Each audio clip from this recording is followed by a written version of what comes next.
పిల్లతోటి కళ్యాణం కోరుకుంటే పెళ్ళానివి నువ్వేనై సారు, నీకు పెనిమిటి నేనవుతానై సారు.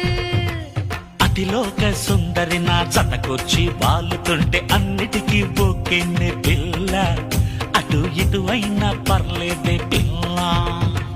నాలాంటి కన్నెతోటి కాపురమే చేసావు కథ అడ్డం తిరుగుతుంది సారు, ఆపై నీ కడుపే పండుతుంది సారు. మాస్టారు మాస్టారు చూడంటూ మీకు కాదు చూడు, మావయ్యకి తెలిసిందో మిమ్మల్ని రప్పాడిస్తాడు. మమ్మమ్మ